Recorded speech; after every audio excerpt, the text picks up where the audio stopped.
Nagulat nga ako dito nga sa napuntahan ko kasi meron nga nagtitinda nga dito ng mystery sako. Talagang naglaki nga yung mata ko kaya naman agad-agad na nga akong bumili nga ng mystery sako. Dito ko na nga rin bubuksan para malaman ko ano nga yung laman. Ayan, so dahil dito nga natin nabili nga tong mystery sako na to, dito na rin siya natin bubuksan para malaman natin kung ano nga yung makukuha natin dito sa mystery sako na to. So let's go. Naalala ko dati nagbukas ako nito, nabash ako ng malala. Natin kung ano yung makukuha natin. Ito na. Oh my God, ang daming laman. Ayan, meron siyang ganito. Ayan, ano to? Ilaw, sasakyan. Ano to? Ayan, ganito. Hindi ko alam anong tawag dito. Ayun. Tapos nampas ko pero meron pa tayong ganito. Ayan, meron tayong nakuha ganito. Pang babae, pang makeup. Ito, may ganito pa. Ayan, ano to? Bra? Wireless repeater. Amazing! Ayan, ganito. Ano to?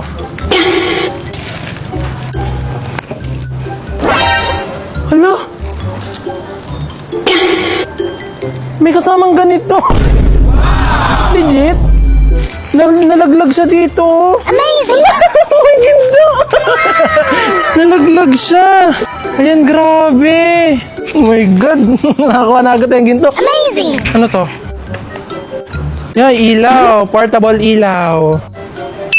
Oh, gumagana. Ano pa to? Yan, may ganito. Hello Kitty. Ayan, may ganito pang mold ng chocolate. Pwede paggagawa tayo ng Dubai chocolate. Ah, may relo. Amazing! Reading light. Ayun, panlagay dito. Ayan, tapos meron ganito. Ayan, chip. Tapos ilaw. Amazing! Wallet. Oh, magkano ang wallet? Oh, para sa motor. Makeup. CD. Ano to? Wow, daming ano, ribbon. Yan sa bag. Pang happy birthday na balloon. Pang-bake. At talaga namang nagugulat nga ako kada may nakukuha nga ako dito kasi yung iba nga hindi nga pamilyar sa akin pero yung iba talagang pamilyar sa akin at mahirap nga hanapin. 1,500 nga ang presyo nga ng mystery sako nga na to pero sa tingin ko nga nabawi ko na nga yun doon sa mga una ko nga nakuha kasi talagang mahal nga to pag binili mo nga online. GPS tracker. Galing mo, pwede mo ito ikabit sa mga sasakyan nyo para hindi manakaw. Amazing! Ah, chinelas! Cute! Oh, pang-bake. Amazing! Ito, para tong tape. At talaga namang nagulat nga ako dito nga sa nakuha ko nga na puting kahon nga na to kasi pagbukas ko nga ganito yung laman niya. Oh, pang iPad! Pencil sa iPad! At dito pa nga lang siguro talagang bawi ko na nga yung 1,500 ko kasi ang mahal-mahal nga nun sa online talagang pinakamababa nga na nakita ko ay tig 3,000 pesos. Isa-isa ko na nga lang kunin nga lahat nga ng laman nga ng mystery sako nga na to. Talagang tinitignan ko nga sila kung mapapakinabangan ko ba o hindi. At dahil marami na naman nga kaming gamit nga sa bahay, ibibigay ko na nga lang po to sa inyo. Basta screenshot nyo nga lang po kung ano nga po yung mga gusto nyo dito sa mga pinakita ko. Tapos i-comment nyo po dito sa comment section. Gagawa nga ako ng paraan para mabahagi nga sa inyo lahat nga to ng mga nakuha ko nga sa mystery sako nga na to. At dito pa nga kayo magugulat kasi meron nga akong nakuha nga ditong dashcam para nga sa sasakyan. At sa magtatanong nga po kung saan ko nga nahanap nga ito nagtitinda nga ng mystery sako, dito nga lang po yan sa HMR Trading House at meron nga sila mga branches at sigurado ako na meron dyan mga mystery sako din. Amazing! Charger.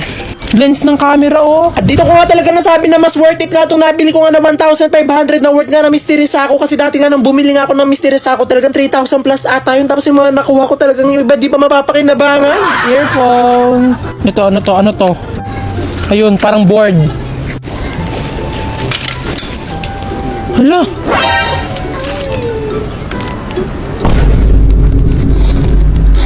OMG! Hala, dalawa na yung gold na nakita natin.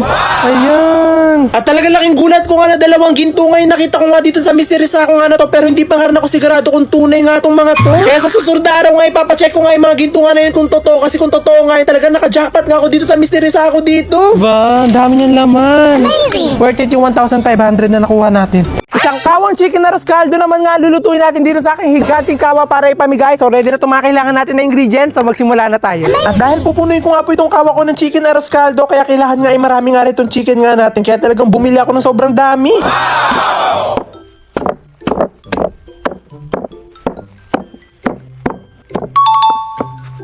Kaya dali ko na nga pong pinagkakat nga po itong napakarami nga nating manok sa malalaking size para talagang sobrang mabusog yung mga pagbibigyan natin. Kanina nga po kasing umaga talaga sobra ako nag-crib nga dito sa chicken arroz caldo kasi bigla nga bumuhos nga yung ulan. Kaya talagang naisipan ko na magluto ng maraming chicken arroz caldo. At hindi nga lang po basta-basta ng chicken arroz caldo nga ito kasi talagang sobrang dami nga nating sahog na manok. At matapos ko nga pong mahati-hati nga yung mga manok, dali-dali lang ako nagpunta dito sa aking higanting kawa para nga mag-fried ng bawang. Bibili na nga lang po sana kami kanina nga ng fried bawang nga sa palengke, pero sabi nga ng mga kasama ko na mas masarap nga daw ang fried bawang kung ikaw nga daw mismong gagawa. Mas masarap at mas malasa nga daw po ito kaysa nga dun sa nabibili, kaya talaga ako na nga lang gumawa para sumarap nga lalo yung ating arroz caldo. At pagkatapos ko nga po mag-fried ng bawang, naglagay na nga po ako dito ng napakaraming butter kasi mag-uumpisa na nga po tayong mag-gisa. Sibuyas? Luya? Kapag nga po kasi maulan ngayong panahon, talagang bukod nga po sa sopa sa champurado, talagang isa nga rin po itong arroz caldo sa lagi ko pinapaluto. Dalawang klase nga po yung sahog na laging nilalagay nga sa arroz caldo. Meron nga po dyan yung laman ng baka, pero mas gusto ko nga po talaga yung sahog niya ay talagang manok. Tapos yung gusto ko nga pong texture nga ng manok nga sa arroz caldo, yung naghihiwalay-hiwalay tapos sobrang lambot. At yun nga po yung gagawin nga natin dito, talagang papalambutin natin ng sobrang nga itong mga chicken nga natin, yung tipong maghihiwalay-hiwalay na nga sila sa buto. At ang parang mangyayari nga po dito sa niluluto nga natin ay talagang manok na merong konting arroz caldo. So, sobrang dami nga po kasi natin sahog, talaga nangangalahati na nga siya dito sa aking higanting kawa. At habang ini-stir ko nga po itong mga manok nga natin, talaga nilalagyan ko na nga rin po ito ng iba't ibang klaseng pampalasa para talagang kumapit sila dun sa ating pinakamanok. At matapos nga po natin may lagay nga lahat nga ng pampalasa, itatakpan ko na nga po ito para talagang lumabas nga yung mantika ng pinakamanok nga natin kasi yun nga yung masarap sa arroz caldo. At habang pinagmamantika nga po natin siya, pumunta na nga po ako dito sa gilid para hugasan nga muna itong mga gagamitin nating bigas. At dalawang klase nga po ng bigas ang gagamitin nga po natin para sa ating chicken arroz caldo. Meron po tayo dito malagkit na bigas at yung normal nga po ng bigas na sinasaing natin. Kaya nung nahugasan ko na nga po itong mga bigas nga natin at okay na nga rin yung pinagmamantika nga po nating manok, ay dali-dali na nga natin siyang ilalagay dito.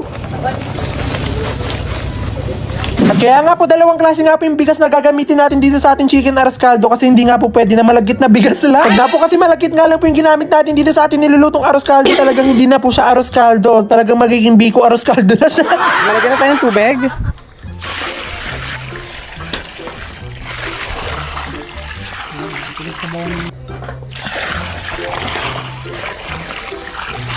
At ito nga po mga binus nga po nating tubig, hindi pa po ito yung pinaka-final na tubig nga po nitong ating arroz caldo kasi tatansya-tansyahin pa po natin siya. Maluluto pa nga po kasi itong mga bigas nga natin na talagang hihigop nga sila ng tubig kaya kailangan nga natin magdagdag na magdagdag. At isa nga po talaga ito sa challenging nga sa pagluluto nga po dito sa aking higanting kawa, yung kailangan mo po siyang haluin ng walang tigil kasi masusunog na yung ilalim. Kaya talagang ilang oras nga po namin itong haluin hanggat maluto nga po yung pinakabigas. At hindi nga po magiging itsurang arroz caldo nga po itong niluluto nga natin kung hindi nga po natin lalagyan itong kasubhat. Ito nga po kasi yung lalong magpapaganda at magpapasarap po dito sa ating chicken arroz caldo at hindi nga po pwedeng wala ng ganito kasi gusto ko talagang arroz caldo na meron pong ganito. At sa mga oras nga po na to talagang kinakabahan na nga po ako kasi itong mga bigas nga natin talagang medyo hindi pa po siya naluluto pero paapaw na nga po siya dito sa kawa ko. Kaya maya nga lang din po habang tuloy-tuloy nga po namin siyang inahalo, ganito na nga po yung naging itsura niya, talagang malapit na nga umapaw. Pero sa tingin ko nga po yung talagang kakayanin nga to kasi sobrang laki nga po talaga ng kawa ko at kayang-kaya niya nga po yung ganito karami. At habang patuloy ko nga po inahalo nga itong niluluto nga po natin chicken arroz caldo, talagang nakikita ko nga yung mga manok nga natin na sahog, talagang malalambot na nga sila. Kaya naman dali-dali ko na nga siyang titikman kung okay na nga yung pagkakaluto nga natin at kung luto na nga yung bigas. At finally nga po, bago pa umapaw itong niluluto nga natin, naluto na nga rin po itong chicken arroz caldo natin. At finally nga rin naluto na nga rin siya kasi malapit na nga lumaki nga yung braso ko kakahalo. At hindi nga po pwedeng na basta-basta lang naluto nga yung chicken arroz caldo nga natin, kailangan nga maganda yung presentation. Kaya nilagay ko na nga po itong mga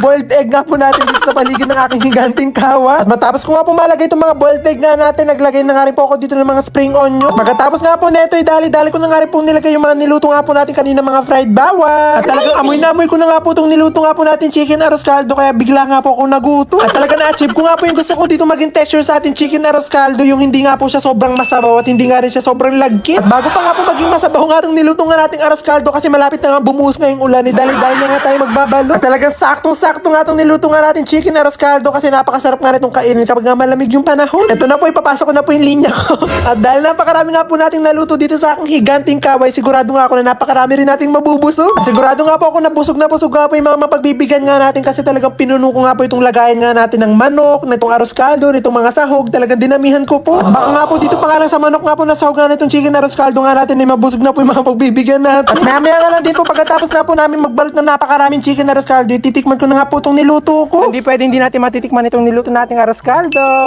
Gusto ko na maanghang, so lalagyan namin siya nitong homemade namin na chili oil. Hindi kami naglagay nito dito sa niluto ko kasi nga pamimigay natin siya sa mga bata. Yung mga bata hindi mahilig sa manghang. At kahit nga po hindi ako sobrang mahilig ka sa manghang, talagang dinamihan ko nga po ilagay ko nitong chili garlic oil. Muna natin. Sarap. Ang sarap.